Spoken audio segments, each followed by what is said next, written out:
Hi, I'm Dudley Brown, President of the National Association for Gun Rights.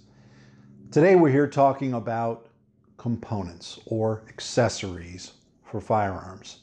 Now, why are we talking about that? Well, just last week, right after the Las Vegas shooting and a horrible tragedy of epic proportions, undoubtedly, we see a big discussion about accessories and what accessories are, a discussion of things like bump stocks. Well, also last week, the NRA came out and endorsed what is a banning of that accessory, the bump stock. Now, what did they actually say? They said that they believe that part should be subject to additional regulations. Now, they're asking the ATF to come up with additional regulations. What can the ATF do? They can do one thing, really, and that is call it a machine gun conversion part, and therefore it's contraband. In fact, possession of those stocks would then be illegal. Well, that's a pretty tall order, and you have an organization that proposes to be actually pro-gun, well, and they're coming out and suggesting that the ATF go and regulate it, and therefore ban them. Well, of course, we have a problem with that, and the National Association for Gun Rights has stood firm against that and opposes the banning of any accessory. And I want to tell you why we believe that we should shouldn't ban all these accessories. But first, let me ask you, at the end of this video, please click the link below and sign our petition. We're going to deliver it to members of Congress and the White House, telling them not to respond to the tragedy in Las Vegas by compounding the problem and banning accessories or any form of gun control in response to a shooting. And frankly, all you're doing is penalizing law-abiding citizens. Well, let's talk about accessories, because a lot of people have posted and said, hey, that's not a bad idea. Let's trade banning one accessory for passing another bill. Kind of like a poker game that you're going to trade one right for another. Well, we think that's a terrible idea. And in fact, the reason we do is because, number one, you shouldn't be trading constitutional rights. And when we're talking about a full firearm or even a component of a firearm, you're really talking about the right to keep and bear arms, which is enshrined both on a federal level in the Second Amendment, but in many state constitutions as well. Well, we don't think you should trade. And let me tell you, give you a reasoning for that. That trading doesn't usually give you anything. In the long run, guess what? The anti-gunners aren't actually trading. They're just using this as an excuse to get you to agree to some form of gun control. And once you've agreed to that form, then you agree to another one, and pretty soon you've got to ban semi-automatic firearms. Or you got to ban firearms that are precision firearms. In the case of the Las Vegas shooting, they could have just as easily said, let's ban this component, a tripod. In fact, tripods are what made the shooter in Las Vegas particularly effective at longer ranges. It's because he was able to keep the weapon aimed at his target area.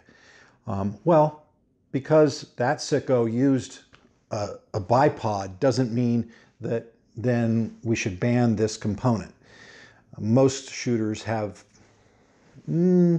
one form of a tripod or bipod on their firearm, especially a hunting rifle or a long-range rifle, and they can take all kinds of different forms. But that goes directly on this, which is my bolt-action, longer-range big game gun.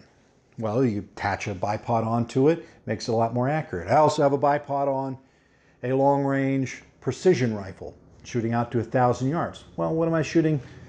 Paper and steel, but nevertheless, you need a bipod to keep it accurate.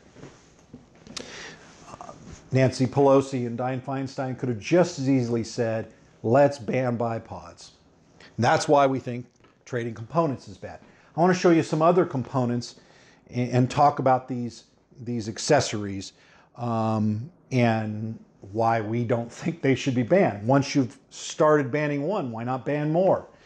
That concession doesn't work very well. Well, let's talk about an AR-15.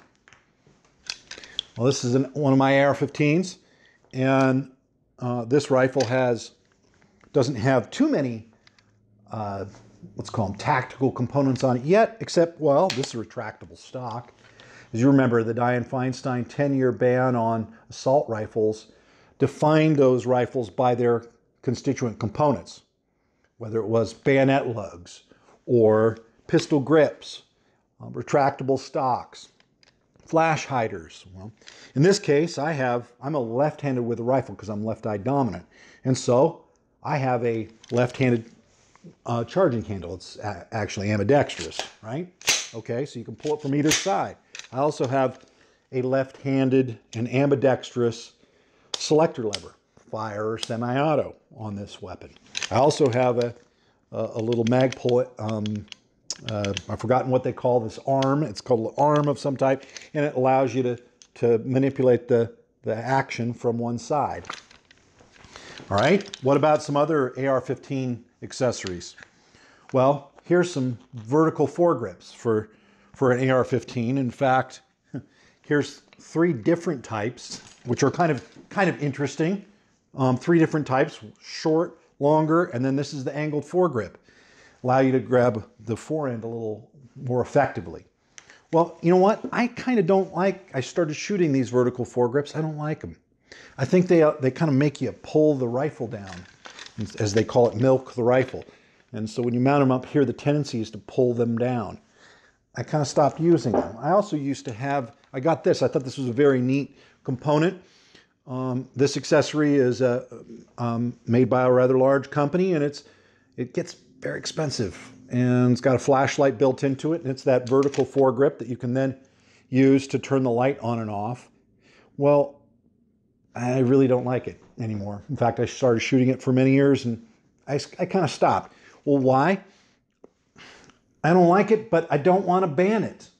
Just because I don't use one doesn't mean I should go out and aggressively try and get them banned.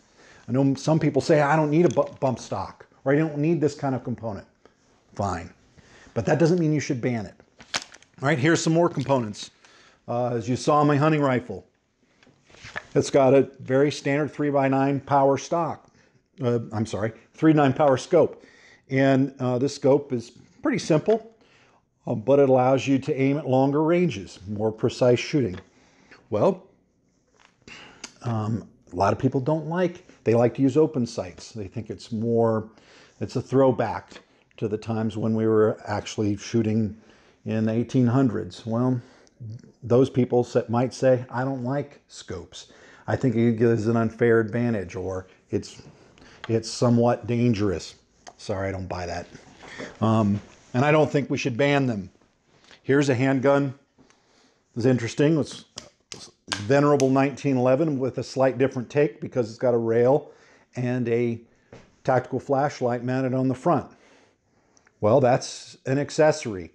Does that make it more effective at home defense? I think so, because you're most likely to get in trouble in your house late at night, somebody breaking in. And having a flashlight, being able to identify your target, being able to figure out that it's not your burglar, but hey, it's your 14-year-old kid who snuck out of the house and is back in. Having a light shining in the rough general direction can be helpful. This is a .380 pistol. Very small. Many people carry it concealed, these kind of pistols, as their primary concealed carry pistol. You know what? I don't like .380s. I think they're underpowered. And so, but I don't want to ban them. Just because I don't like this component, I don't like this type of caliber or an accessory, doesn't mean I want to ban them. And so what I'm asking you to do is rethink this concept. Just because you don't have a particular component doesn't mean you want them banned, and you shouldn't. We should all stand firm on this. Here's one final accessory I'll throw out. What's this? That's a suppressor. Okay, it mounts on a long-range rifle. And this suppressor dramatically reduces the sound signature. And this is exactly what we've been working on for many months, which is to deregulate the sale and possession of these type of accessories. In this case, a suppressor, because we think people should be able to shoot without damaging their own hearing or the hearing of people around them. Well, isn't that just another accessory? So what was said last week by the NRA, they want to ban one accessory, a bump stock. Now they're also saying months before that, their big push was to deregulate this kind of accessory. It makes no sense. What I'm encouraging gun owners to do is stand firm against any compromise on the Second Amendment. Stand firm. Don't let the politicians talk you into anything. Don't let the anti-gun media convince you that somehow we're going to cut some deal. They're lying. It will not work. Stand firm, stand with us, sign our petition, and tell politicians no gun control, period.